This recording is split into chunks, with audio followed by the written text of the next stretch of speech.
Hello दोस्तों, to the point study with Surjit channel पे आपका स्वागत है। और इस वीडियो में हम देखने वाले हैं जो भूगोल घटना चक्र आता है उसका उसके अंतर्गत एक टॉपिक दिया है जलवायु। तो जलवायु के अंतर्गत हम मानसून को पढ़ने वाले हैं और ऐसे 1 बाय 1 टॉपिक करके हम आगे कवर करेंगे। और मैंने इससे पहले शॉर्ट्स के माध्यम से अलग अलग फोल्डर्स बना रखे हैं, प्लेलिस्ट में अलग अलग प्लेलिस्ट बना रखी है। इसमें हिस्ट्री के शॉर्ट्स हैं, साइंस का है, पॉलिटी, ज्योग्राफी, सारे शॉर्ट्स के माध्यम से एक टॉपिक बहुत शॉर्ट में कवर कराया है। और भी आप प्लेलिस्ट विजिट कर सकते हैं, आपको बहुत सारे टॉपिक्स वहाँ मिल जाएंगे। तो फिलहाल हम घटना चक्र यहाँ से स्टार्ट कर रहे हैं, भूगोल का घटना चक्र। तो आइए स्टार्ट करते हैं। पहले हम थ्योरी वाला पोर्शन देख लेते हैं, उसके बाद जो इसके एमसीक्यूज होंगे उनको कवर करेंगे, ठीक है। तो आइए स्टार्ट करते हैं यहाँ से।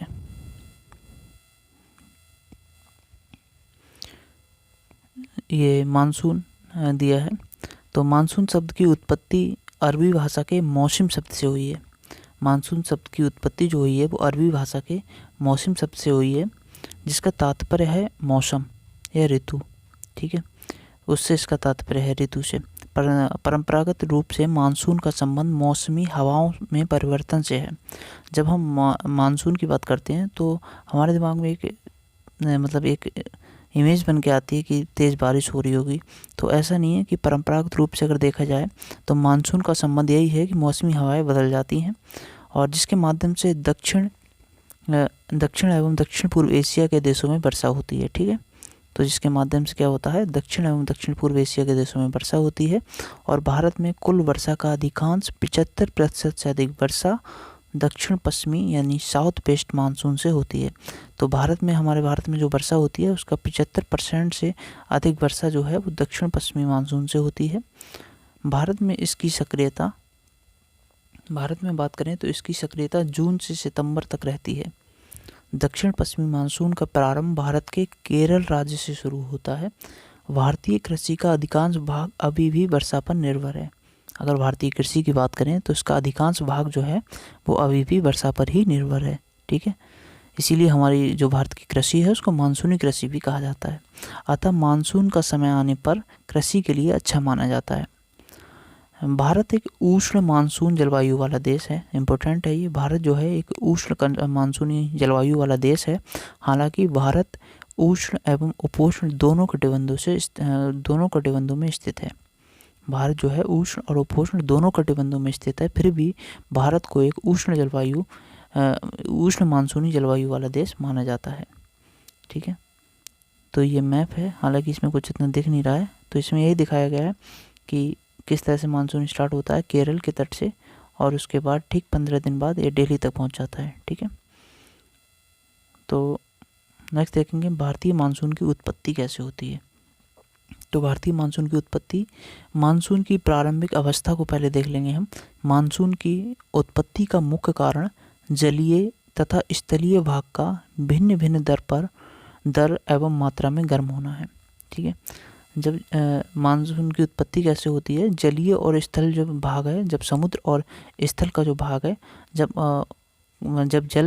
जल वाला पोर्शन ठंडा होता है, स्थल गर्म होता है, जब उनका टेम्परेचर में डिफरेंट होता है, तब ये जो है मानसून की उत्पत्ति का कारण बनते हैं। ग्रीष्म ऋतु में भारत के उत्तर पश्चिमी भाग में तापमान बहुत ऊंचा हो जाता है। अगर ग्रीष्म ऋतु में देखें तो भारत के उत्तर पश्चिमी भाग में तापमान जो है बहुत ऊंचा हो जाता है, जिस कारण से क्या होता है, वहाँ पर निम्न वायुदाब क्षेत्र विकसित हो जाता है। ये तो आपको पता ही होगा कि जब तापमान हाई होगा तो वहाँ पे लो प्रेशर जोन क्रिएट होता है, ठीक है, क्योंकि हवाएं गर्म होकर ऊपर उठती हैं और तो वहाँ पे प्रेशर लो हो जाता है, तो इसीलिए वहाँ पे निम्न वायुदाब क्षेत्र विकसित हो जाता है। इसके विपरीत अगर देखें तो हिंद महासागर अपेक्षाकृत ठंडा रहता है। जब अपेक्षाकृत हिंद महासागर ठंडा रहेगा स्थल की अपेक्षा में, तो वहाँ पे कौन सा प्रेशर क्रिएट होगा, वहाँ पे उच्च वायुदाब बनता है, ठीक है, हाई प्रेशर। जहाँ पे क्षेत्र ठंडा रहता है वहाँ पे हाई प्रेशर जनरेट होता है, और जहाँ पे हवाएं गर्म होकर ऊपर उठती हैं, टेम्परेचर हाई रहता है, वहाँ पे लो प्रेशर, ठीक है। इससे क्या होता है, अंतः उष्णकटिबंधीय अभिसरण क्षेत्र, जिसको इंटर ट्रॉपिकल कन्वर्जेंस बोलते हैं, कन्वर्जेंस जोन, उत्तर की ओर स्थानांतरित हो जाता है। लगभग 5 से 10 डिग्री उत्तर की ओर स्थानांतरित हो जाता है, ITCZ। और उसके बाद ITCZ अर्थात अंत उष्णकटिबंधीय अभिसरण क्षेत्र विषुवत रेखा के निकट निम्न दाब वाला क्षेत्र है। ये जो ITCZ क्या है, ये विषुवत रेखा के निकट निम्न दाब वाला क्षेत्र है जहां उत्तरी तथा दक्षिणी गोलार्धों से व्यापारिक पवनें आकर मिलती हैं। ठीक है, ये वो क्षेत्र होता है ITCZ। पहली बात तो ये निम्न वायुदाब वाला क्षेत्र है। ठीक है, पॉइंट नंबर 1। और दूसरा, ये वो क्षेत्र होता है जहां उत्तरी और दक्षिणी गोलार्ध से व्यापारिक पवनें आकर मिलती हैं। तो क्या होता है कि यही क्षेत्र जो होता है ITCZ, ये उत्तर की ओर स्थानांतरित हो जाता है। ठीक है, इस क्षेत्र में वायु ऊपर की ओर उठती है। जब व्यापारिक पवनें आके मिलेंगी इधर से और इधर से आके, तो वायु क्या होगी, ऊपर की ओर उठेगी। ठीक है, और इस क्षेत्र में वायु ऊपर की ओर उठती है। इसके उत्तर की ओर खिसकने से दक्षिण पूर्वी व्यापारिक पवनें 40 से 60 डिग्री पूर्वी देशांतर के बीच भूमध्य रेखा पार करती हैं।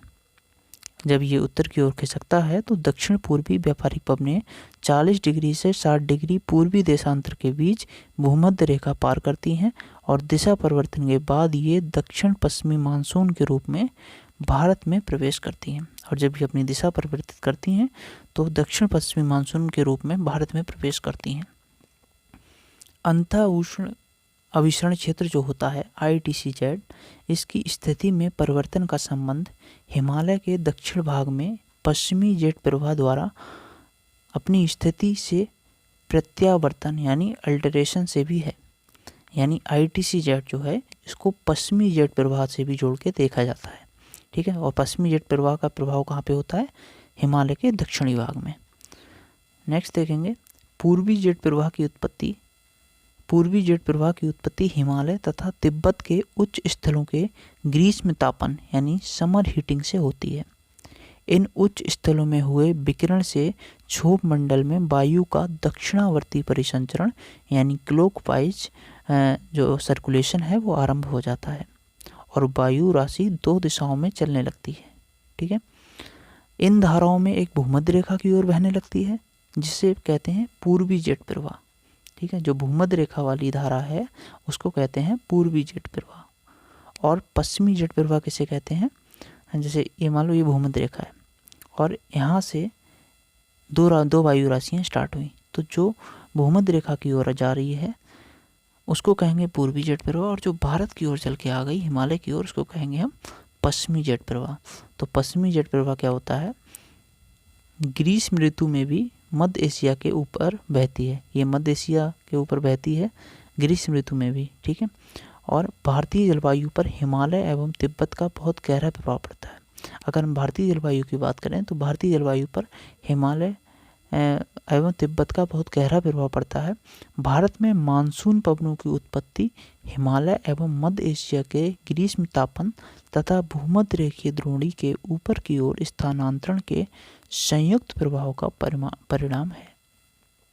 जो भारत में मानसून पवनों की उत्पत्ति है वो हिमालय एवं मध्य एशिया के ग्रीष्म तापन तथा भूमध्य रेखीय द्रोणी के ऊपर की ओर स्थानांतरण के संयुक्त प्रभाव का परिणाम है। ठीक है, अब नेक्स्ट देखेंगे हम मानसून वर्षा को। मानसूनी वर्षा क्या होती है, तो मानसूनी वर्षा जो होती है वो निरंतर नहीं होती है। इनके वर्षा काल में अंतराल पाया जाता है।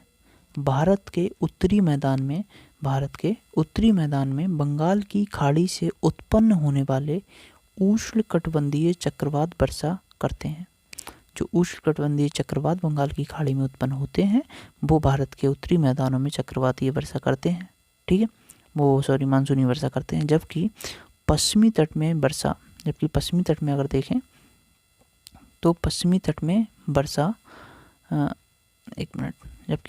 तटीय भाग में वर्षा दक्षिण पश्चिमी मानसून द्वारा होती है।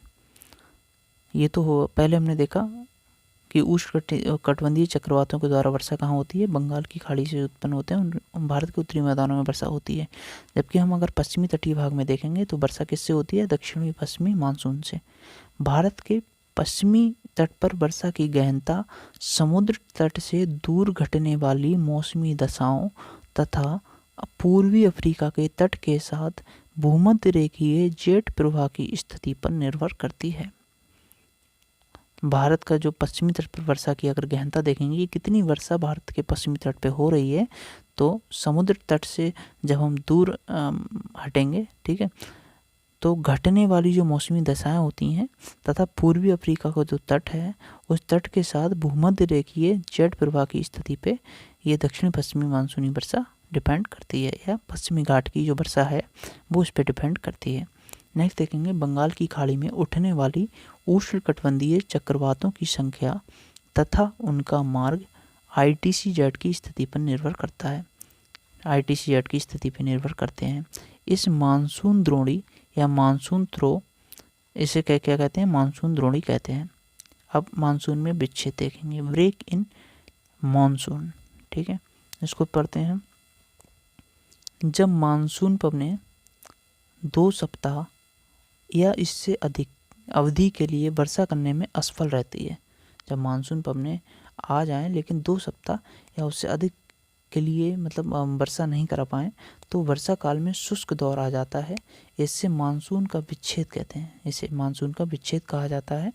मानसून विच्छेद का प्रमुख कारण उष्णकटिबंधीय चक्रवातों में कमी आना या भारत में अंतः उष्ण अभिसरण क्षेत्र यानी ITCZ की स्थिति में परिवर्तन आना है, ठीक है। तो ये मानसून विच्छेद का कारण है, ITCZ की स्थिति में परिवर्तन हो जाना। नेक्स्ट देखेंगे, मानसून का प्रत्यावर्तन। तो मानसून का प्रत्यावर्तन क्या होता है? The retreat of the monsoon. दक्षिणी पश्चिमी मानसून भारत के उत्तर पश्चिम भाग से 1 सितंबर से लौटना शुरू कर देता है, ठीक है। जब दक्षिण पश्चिमी जो मानसून होता है वो भारत के उत्तर पश्चिमी भाग से 1 सितंबर से लौटना शुरू कर देता है और 15 सितंबर तक पश्चिमी उत्तर प्रदेश, पंजाब, हरियाणा, राजस्थान तथा गुजरात के अधिकांश भागों से चला जाता है। और मध्य अक्टूबर तक क्या होता है? मध्य अक्टूबर तक दक्षिण पश्चिम मानसून दक्षिण प्रायद्वीप तट तक लौट जाता है।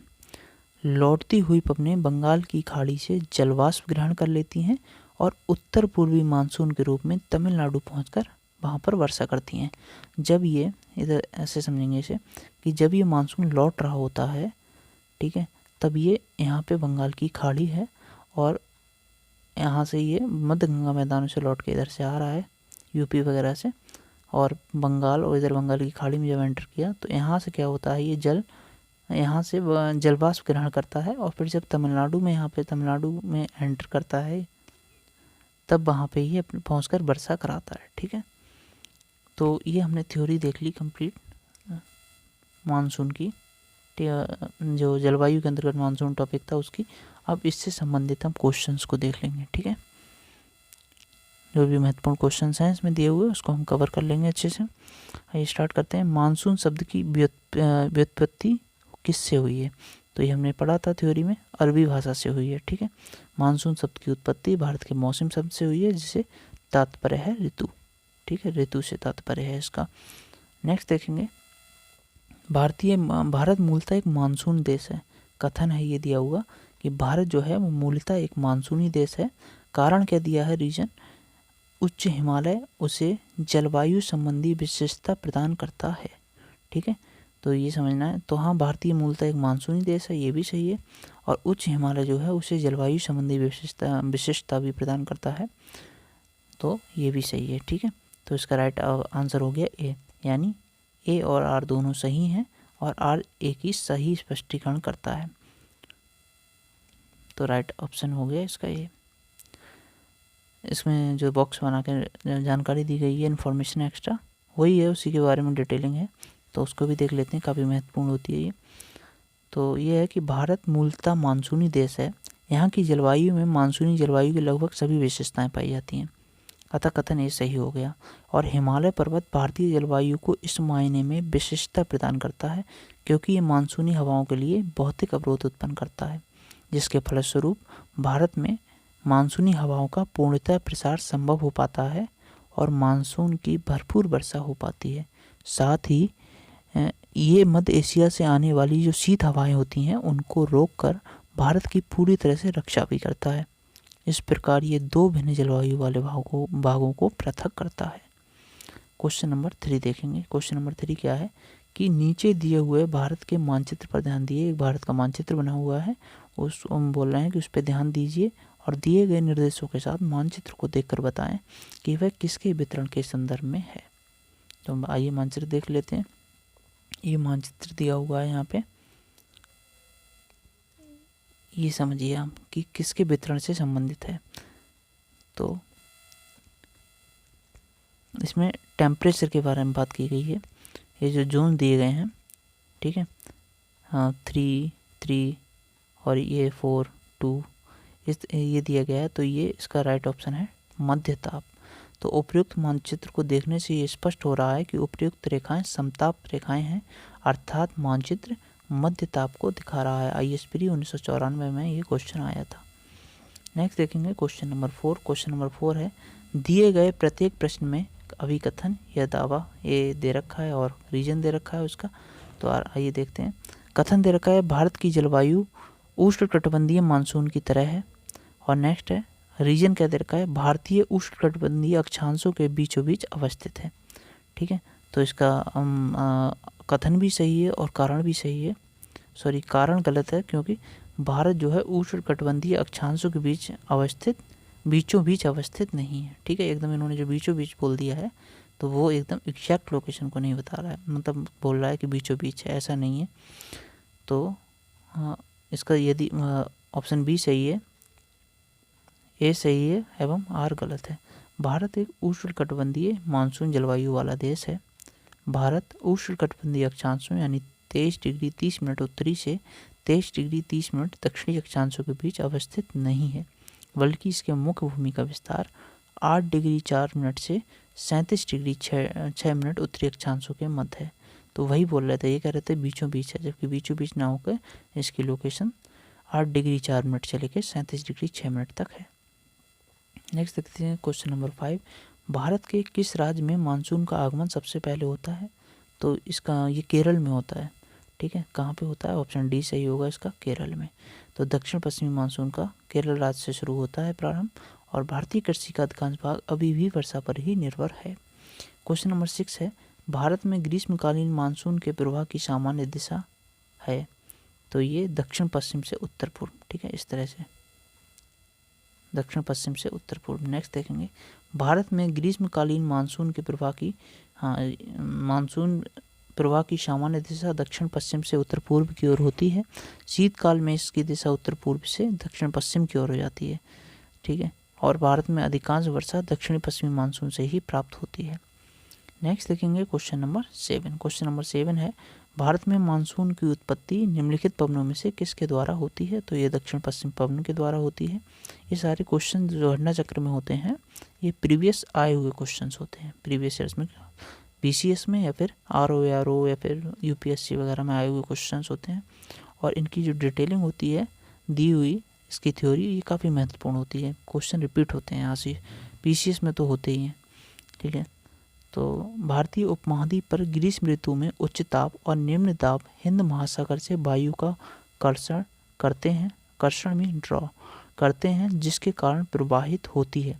तो क्या प्रभावित होती है? प्रवाहित क्या होती है? किस चीज़ का फ्लो होता है? दक्षिण पश्चिमी मानसून का। ठीक है, ग्रीष्म ऋतु में भारत उच्च तापमान के कारण उत्तर पश्चिमी भारत में निम्न दाब की स्थिति बनती है। निम्न दाब मैंने बताया था कब बनता है निम्न दाब?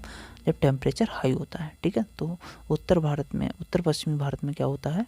तापमान ग्रीष्म ऋतु में हाई हो जाता है, जिससे वहाँ पे लो टेम्परेचर हो जाता है, हवाएं गर्म होकर ऊपर उठती हैं, और जिस कारण जो हिंद महासागर का टेम्परेचर हाई होता है वहाँ से पवनें चलना स्टार्ट करती हैं, और वहाँ से जो है जलवाष्प ग्रहण करके दक्षिण पश्चिमी मानसूनी हवाएं भारत में प्रवेश करती हैं, जो कि आगे जाके वहाँ पे मानसून का कारण बनती हैं। नेक्स्ट देखेंगे क्वेश्चन नंबर 8 हुआ। अब क्वेश्चन नंबर 9 देखेंगे। ये दिया है जलवायु आरेख। ठीक है, ये कह रहे हैं इस पे ध्यान दीजिए और क्या बताना है कि आरेख किस क्षेत्र के प्रसंग में है, ये बताना है। ये पवनों का क्रम दिया हुआ है, वाहक, ओमसी और ओमसी जलवायु, ओमसी पवने और तीक्ष्ण और शीत और नम। ठीक है, तो ये नमी के बारे में सब कुछ बताया हुआ है। ये दिया हुआ आर्द्र लंब तापमान और ये सापेक्षिक नमी प्रतिशत में दी हुई है। तो भारतीय जलवायु आरेख किस क्षेत्र के प्रसंग में है, तो ये इसका आंसर है। हालांकि यूपीएससी में इस तरह क्वेश्चन नहीं पूछे जाते हैं, लेकिन एक्सप्लेनेशन इसकी देख लेंगे हम। भारत का उत्तर पूर्वी क्षेत्र से संबंधित है ये। तो उपयुक्त जलवायु आरेख जलवायुविक तत्वों को देखने से स्पष्ट होता है कि उत्तर पूर्वी क्षेत्र की जलवायु विशेषताएं हैं। ठीक है, अब यूपीएससी ने इस टाइप के क्वेश्चंस पूछना मतलब बंद कर दिया है, इस टाइप के नहीं पूछता है। क्वेश्चन नंबर 10 है, निम्नलिखित में से कौन सा एक सबसे सूखा स्थान है, तो लेह जो है वो सबसे कम वर्षा वाला क्षेत्र है, ये भारत का सबसे शुष्क स्थल है। ठीक है, नेक्स्ट देखेंगे क्वेश्चन नंबर 11। क्वेश्चन नंबर 11 है, भारत को उष्णकटिबंधीय और उपोष्णकटिबंधीय में विभाजन करने के आधार के रूप में मानी गई जनवरी की समताप रेखा है, तो कितनी है, 18 डिग्री सेंटीग्रेड। भारत को उष्णकटिबंध और उपोष्णकटिबंध में विभाजन करने के आधार पर मानी गई जनवरी की समताप रेखा कितनी है, 18 डिग्री सेंटीग्रेड। नेक्स्ट ये मैप दिया हुआ है। ठीक है, इसको देख लेना अच्छे से, एक बार और दिखा दूंगा। इसमें दिया है कि ऊपर दिए गए मानचित्र के छायांकित क्षेत्र में जुलाई माह के लिए मध्य तापमान परिवर्तित होता है। जो ऊपर जो ये जो मानचित्र दिया है, इस मानचित्र की बात कर रहे हैं कि जो छायांकित क्षेत्र है इसमें जुलाई माह के लिए मध्य तापमान कितना परिवर्तित होता है, तो ये 25 डिग्री सेंटीग्रेड से 27.5 डिग्री सेंटीग्रेड के बीच। ठीक है, और जुलाई माह का ये टेम्परेचर की बात कर रहे हैं। नेक्स्ट देखेंगे, भारत के किस भाग में सर्वाधिक दैनिक तापांतर पाया जाता है, किस भाग में सर्वाधिक दैनिक तापांतर पाया जाता है। ये देखिए यहाँ पैट में क्वेश्चन पूछा गया था, घटना चक्र इसीलिए महत्वपूर्ण हो जाता है। तो राजस्थान के मरुस्थलीय क्षेत्रों में दैनिक तापांतर सर्वाधिक पाया जाता है। भारत में राजस्थान के मरुस्थलीय क्षेत्रों में सर्वाधिक दैनिक तापांतर पाया जाता है। यहाँ का तापमान असमान रूप से दिन की अपेक्षा रात में कम होता है। दैनिक तापांतर मरुस्थलीय जलवायु की विशेषताओं में से एक है। तमिलनाडु में मानसून के सामान्य महीने कौन से हैं? अगर तमिलनाडु में मानसून के सामान्य महीनों की बात करें तो वो नवंबर दिसंबर है। ठीक है, शीतकालीन वर्षा यहाँ पे होती है। तो देख लेंगे एक्सप्लेनेशन। अक्टूबर से दिसंबर माह के मध्य दक्षिण भारत में उत्तर पूर्व मानसून का मौसम रहता है, जो मुख्य रूप से आंध्र प्रदेश, रायलसीमा, तमिलनाडु में सक्रिय रहता है। यही जलवायु तमिलनाडु की मुख्य वर्षा वाली अवधि होती है। उल्लेखनीय है, इसी मानसून के समय 26 दिसंबर 2004 को तमिलनाडु के तटीय क्षेत्रों में सुनामी आई थी। ठीक है, तो इस प्रकार विकल्प इसका कौन सा सही है, डी। नेक्स्ट देखेंगे, भारतीय मानसून मौसमी विस्थापन से इंगित है, जिसका कारण है।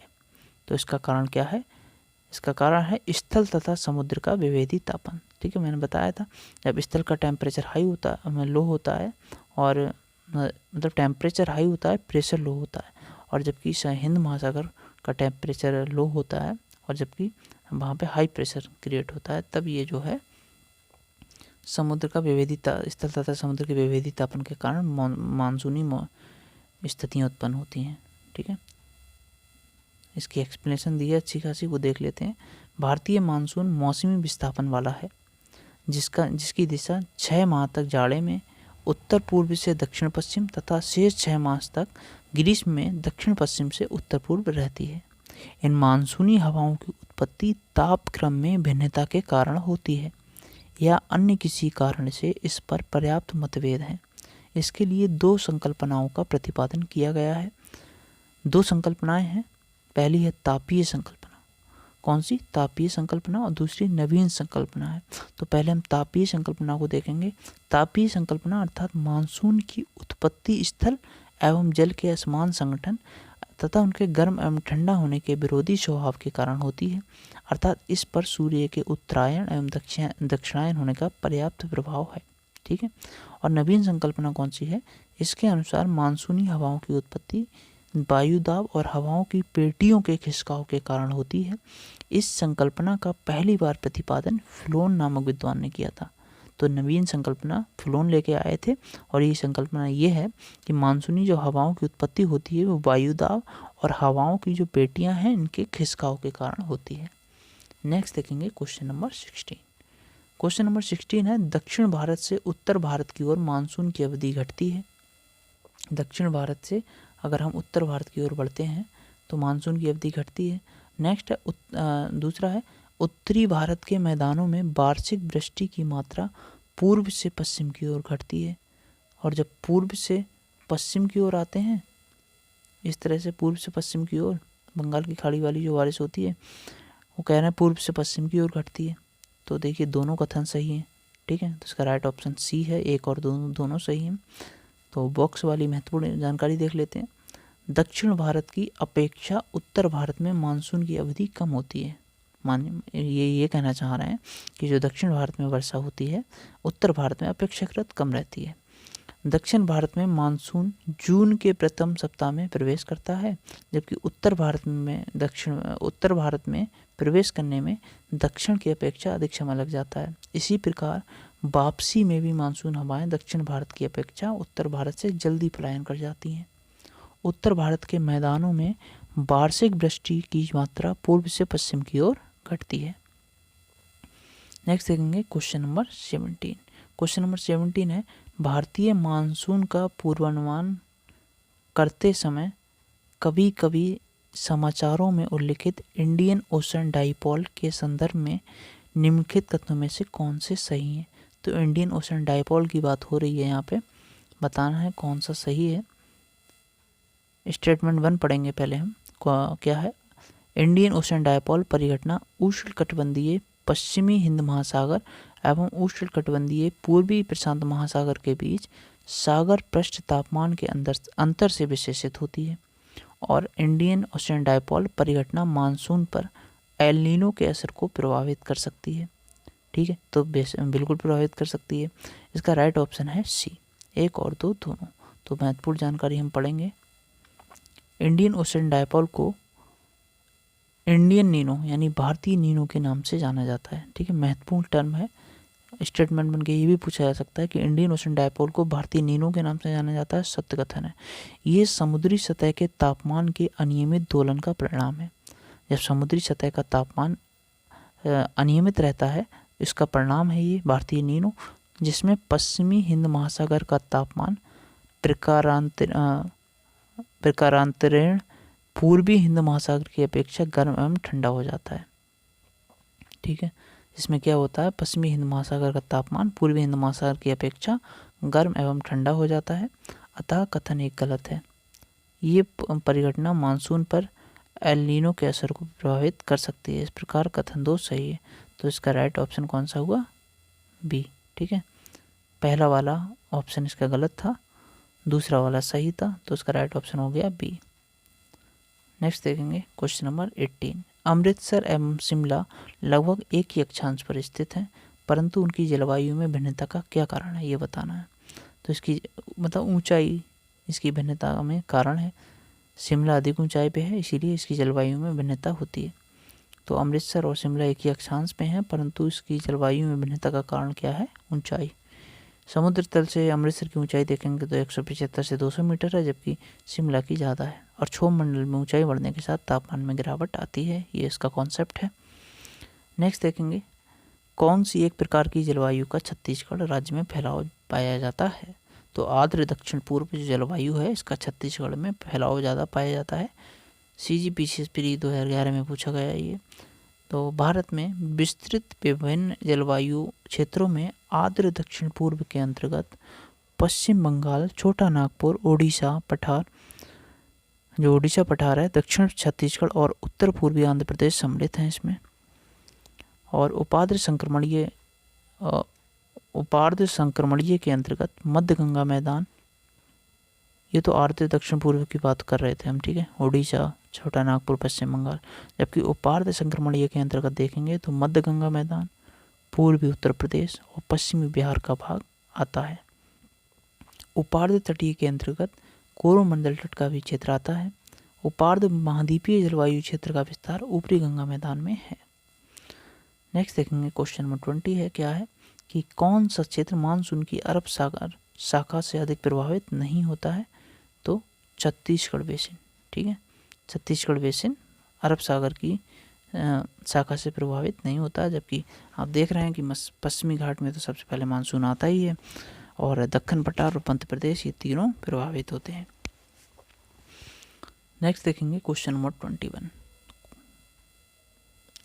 हाँ, तो इसकी एक्सप्लेनेशन दी है, ये भी देख लेते हैं। छत्तीसगढ़ बेसिन मानसून की अरब शाखा से अधिक प्रभावित नहीं होता है, क्योंकि अरब सागर से उठने वाली मानसून पश्चिमी घाट से टकराने के बाद दो शाखाओं में विभक्त हो जाता है। पहली शाखा अरावली पर्वत के समानांतर चलते हुए उत्तर भारत तक चली जाती है, तथा दूसरी शाखा क्या होती है, ये देखो इम्पोर्टेंट है, देख लो एक बार, कि पहली शाखा अरावली पर्वत के समानांतर चलते हुए उत्तर भारत तक चली जाती है, जबकि दूसरी शाखा विंध्यन पर्वत से टकराने के बाद गुजरात, मध्य प्रदेश तथा पश्चिमी छत्तीसगढ़ के क्षेत्र में वर्षा कराती है। जब मानसून चलती है पवने, तो ये विंध्यन रेंज हो गई, तो पहली शाखा कहाँ चली जाती है, ठीक है, पहली शाखा अरावली पर्वत के समानांतर उत्तर भारत की ओर चली गई, और दूसरी शाखा विंध्यन पर्वत से टकराने के बाद गुजरात की ओर चली गई और मध्य प्रदेश इस इधर ओर बहने लगी। ठीक है,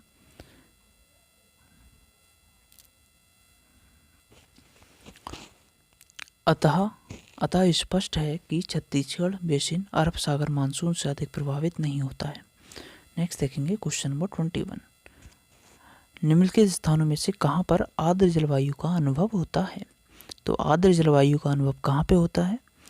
ये कोच्चि में होता है और तेजपुर में होता है। ठीक है, तो 2 और 4 इसका मतलब राइट ऑप्शन इसका डी है। नेक्स्ट देखेंगे कोच्चि और तेजपुर में अधिक आर्द्र जलवायु का अनुभव होता है, क्योंकि यहाँ वर्षा अधिक होती है, और जब वर्षा अधिक होती है इसीलिए वर्ष 2019 में कोच्चि में 3380.6 मिलीमीटर, ठीक है, और अहमदाबाद में 700, मतलब ये सब दे रखा है वर्षा कहाँ कितनी हुई। अतः स्पष्ट है कि कोच्चि एवं तेजपुर में अन्य दोनों स्थानों की अपेक्षा अधिक वर्षा होती है। यहाँ वर्षा वर्ष के कई महीनों में होती है, अतः आर्द्र जलवायु का यहाँ अनुभव किया जा सकता है। नेक्स्ट देखें मानसून का निवर्तन। तो मानसून का निवर्तन इंगित होता है, कैसे हम ज्ञात करते हैं कि मानसून मतलब मानसून का निवर्तन हो रहा है? तो साफ आकाश होगा, बंगाल की खाड़ी में अधिक दाब परिस्थिति से, अगर बंगाल की खाड़ी का दाब बढ़ रहा है तो, और स्थल पर तापमान के बढ़ने से। ठीक है, तो राइट ऑप्शन इसका कौन सा है? सी, 1, 2 एंड 3। उत्तरी भाग से जब मानसून लौटने लगता है, मानसून का जब निवर्तन होने लगता है, तो प्रारंभ में तापमान में थोड़ी सी वृद्धि होती है, और मानसून के लौटने के साथ साथ उत्तर पश्चिम में विस्तृत निम्न दाब का क्षेत्र बंगाल की खाड़ी की ओर बढ़ने लगता है। इस समय आकाश स्वच्छ हो जाता है। नेक्स्ट देखेंगे क्वेश्चन नंबर 23। पूरे वर्ष 30 डिग्री नॉर्थ और 60 डिग्री साउथ अक्षांशों के बीच बहने वाली हवाएं पछुआ हवाएं कहलाती हैं। अगर आपको पछुआ हवाओं की डेफिनेशन पता है, कॉन्सेप्ट पता है, तो आप इस क्वेश्चन को कर लेंगे। ठीक है, तो यही है कि पूरे वर्ष 30 डिग्री नॉर्थ और 60 डिग्री अक्षांशों के बीच साउथ के जो 60 डिग्री साउथ अक्षांशों के बीच बहने वाली हवाएं जो हैं वेस्टर्लीज कहलाती हैं। और सेकंड है भारत के उत्तर पश्चिमी क्षेत्र में शीतकालीन वर्षा लाने वाली आर्द्र वायु सहितियाँ मॉइस्ट एयर मॉसेज जिसको कहते हैं पछुआ हवाओं के भाग हैं। ठीक है, तो इसका राइट ऑप्शन कौन सा है? बी है, यानी केवल 2। तो कैसे है? सामान्यतः 30 से 60 डिग्री अक्षांशों के मध्य दोनों गोलार्धों में पछुआ पवनें चलती हैं। उपोष्ण वायु कटिबंध से उपद्रवीय निम्न वायु दाब कटिबंध की ओर चलने वाली पश्चिमी पवनों को पछुआ पवन कहा जाता है। ठीक है, पछुआ पवन किसे कहा जाता है? उपोष्ण वायु दाब कटिबंध से उपद्रवीय निम्न वायु दाब कटिबंध की ओर चलने वाली पश्चिमी पवनों को पछुआ पवन कहते हैं। और पछुआ पवनों का सर्वश्रेष्ठ विकास दक्षिणी गोलार्ध में कहाँ होता है? 40 डिग्री से 65 डिग्री अक्षांशों के मध्य। जबकि भारत के उत्तर पश्चिमी क्षेत्र में शीतकालीन वर्षा पश्चिमी विक्षोभ के कारण होती है। पश्चिमी विक्षोभ पछुआ पवन हवाओं के ही भाग हैं, जो उपोष्ण पछुआ जेट स्ट्रीम के सहारे यहाँ प्रवाहित होते हैं एवं वर्षा करते हैं।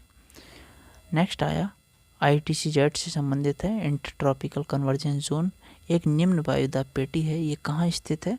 तो ये भूमध्य रेखा पे स्थित है। ठीक है, ITCZ या अंतः उष्णकटिबंधीय अपक्षीण क्षेत्र विषुवतरेखीय अक्षांशों में विस्तृत गति एवं निम्न दाब का क्षेत्र है। यहीं पर उत्तर पूर्वी एवं दक्षिण पूर्वी व्यापारिक पवनें आपस में मिलती हैं।